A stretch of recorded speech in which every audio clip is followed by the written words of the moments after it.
Obvious point to make about Donald Trump is take him literally and seriously. He means what he says. I believe he knows he's an illegitimate president. He knows that there were a bunch of different reasons why the election turned out the way it did. In the aftermath of the guilty decision, Hillary Clinton targeted Trump in an unconventional way. Hillary unveiled a new line of items themed around the phrase, "It turns out she was right about everything." This move was reminiscent of Jasmine Crockett's Crockett Clapback collection, which she used to mock Marjorie Taylor Green. I think it's time we looked into why she was correct. Trump was an unfit president, as Clinton correctly pointed out. Rumor has it that she was making fun of Donald Trump's felony conviction. She was defeated in the race by Trump, who couldn't resist the chance for revenge and persistently blasted her as corrupt, inspiring his fans to cry, "Lock her up," at rallies. In Washington, D.C., at the Vital Voices Global Leadership Awards on May 30th, the ex-president appeared to address the guilty decision. How did she manage to pull off the joke? In a frank warning about the perils of a second Trump administration, Clinton has drawn comparisons between Trump and Adolf Hitler. A return to Trump as president would spell the end of our country as we know it. You know, they want to have leaders who are trying to do the best they can to take care of our real problems, not make up stuff and cause all kinds of commotion. No other president in our history has ever bowed down to a Russian dictator. Well, let me say this as clearly as I can. I never will. For God's sake, it's dumb, it's shameful, it's dangerous, it's un-American. Clinton warned on The View, an ABC daytime talk show. She didn't mince words. Speaking about her time as Secretary of State, the former First Lady noted, "I used to talk about one and done. My point was that after people were duly elected, they would seek to eliminate free speech, political opposition, and elections altogether. Hitler was duly elected," Clinton continued. "Okay, we're going to shut this down. We're going to throw these people in jail," would be the quick reaction of someone with dictatorial or authoritarian tendencies, even though they would normally not announce it. What Trump intends to do is being told to us by him. Clinton made her remarks soon after a Washington Post story said that, should he run for office again, Trump was planning to utilize the Justice Department to probe his political opponents and erstwhile supporters who have spoken out against him. Additionally, on his inaugural day, he was thinking about using the Insurrection Act to send U.S. forces domestically to quell protesters and dissidents. Military officials warned him against such a move during his prior administration. Here is how Hillary foresaw the risks associated with Trump's re-election. Saturday, Hillary Clinton, the former Secretary of State, issued a warning about former President Donald Trump's intentions toward NATO membership in the event that he is re-elected. He will do everything he can to become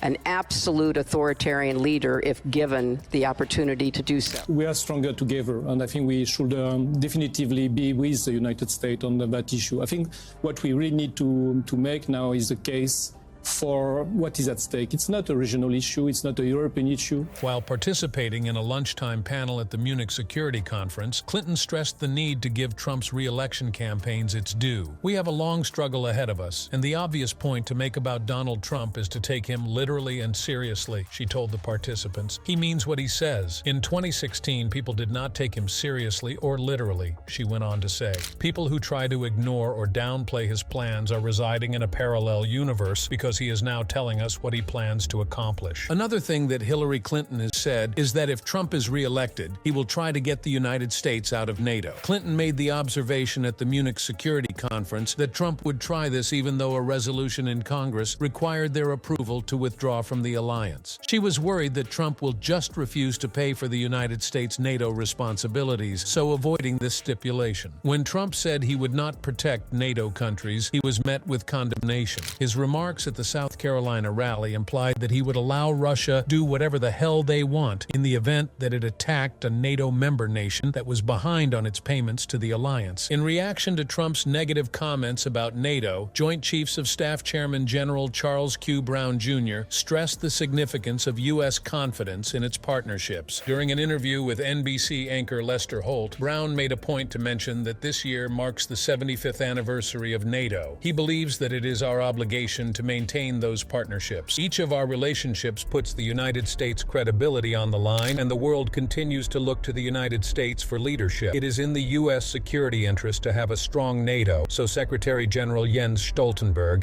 is certain that the U.S. will remain a strong and loyal ally regardless of the forthcoming presidential election. Biden's re-election campaign slammed Trump for his statements and his ties to Putin, calling his words on NATO as betrayal. Just a few days ago, Trump gave an invitation to Putin to invade some of our allies, NATO allies. He said if an ally didn't spend enough money on defense, he would encourage Russia to, quote, do whatever the hell they want. If I were a betting person right now, I say Trump is going to run again. But I want people to understand that this is a make or break. With the words, "No president has ever said anything like it," Biden's campaign ad brought attention to these views. How disheartening. A weakling. It's risky. We can't support it. The ad and Biden's words also highlight the significance of Article 5 of the NATO Treaty, which states that member nations must respond to attacks on other members. Notably, the United States sought cooperation from NATO countries under this article during the 9/11 attack. Having some compassion for Hillary Clinton is understandable at times. Not only is Clinton a feminist icon who will forever be remembered for finishing second to an unworthy guy, but she also just missed a historic presidency by 880,000 votes. Her public service career began in the role of First Lady to a husband who engaged in adultery, and it concluded as the first vice president's running mate to be found guilty of more than one felony. There was a tangible feeling of promise broken that night in 2016 during the victory celebration that never happened. As the stage remained vacant and the dazzling glass roof remained intact, supporters sobbed with a mix of anger and disbelief. People both made fun of and understood Lena Dunham's point when she said that Hillary's loss had incapacitated her, and this is the end result of a lifetime's work. Despite Donald Trump's ludicrous actions, Hillary Clinton was the clear frontrunner for the presidency. That is why she consistently emphasized the need of discerning between fact and fiction. This is, of course, merely my perspective. From another angle, Hillary Clinton was just a loser, not in the negative Trumpian sense, but in the sense that she came in second place in a high-stakes popularity battle and didn't get anything for her disappointment. Obama had previously said that she was likable enough, but clearly not electable. We may safely assume that ever since then, this has occupied her mind to varying degrees. She maintains her stance that the Democratic Party and its voters let her down rather than her failing. Trump poses a threat to abortion rights, homosexual rights, and the future of democracy, yet they chose to ignore her warnings. She is also concerned that they are still ignoring her. Concurrently, it is now inconceivable that Trump could win. Even in a robust democracy, the will of the people may produce an unimpressive head of state. This is now completely out of our thoughts, thanks to Hillary's stern warning about the repercussions if voters do not make sensible choices. Are we going to give in to all of these lies and this disinformation and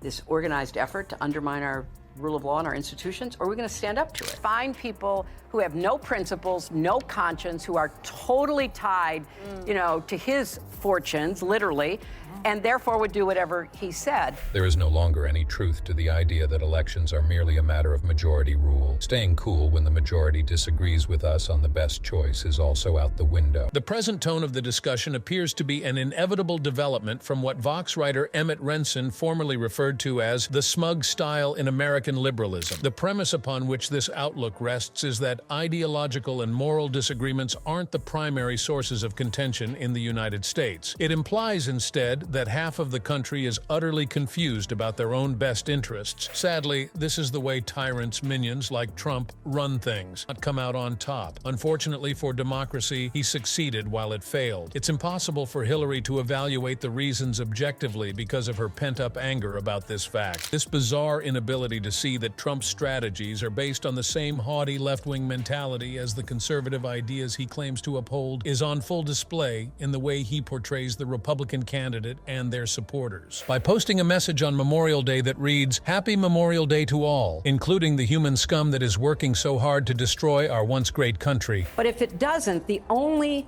way we can possibly contest it and defeat it is through the rule of law, as we're seeing with these prosecutors at the federal and now the state level. Trump is capitalizing on the same scorn that prompted many to agree with Hillary's basket of deplorables statement. Years of baseless conjecture that Trump cooperated with Russia, manipulating voting machines to win, set the stage for Trump to rally his supporters by asserting the election was stolen. If we despise Trump, he can counter with even more ignorance. If you're looking for someone who is as foolish as him, look no further. Speculation began circulating that Trump's house bathrooms had solid gold toilets the moment he announced his candidacy for president. This, however, proved to be untrue. His impact on American politics is emphasized by this powerful symbol. Trump's style is vile, bombastic, and lacking in taste, but what's passing through the pipes is plain old. Despite the supposedly unparalleled significance of the next election, it's hard to overstate how incredibly similar everything appears, like a TV show that has long since outgrown its relevance. Put your 2 cents on the impending elections down below. For the most recent information about Trump's political activities, be sure to subscribe.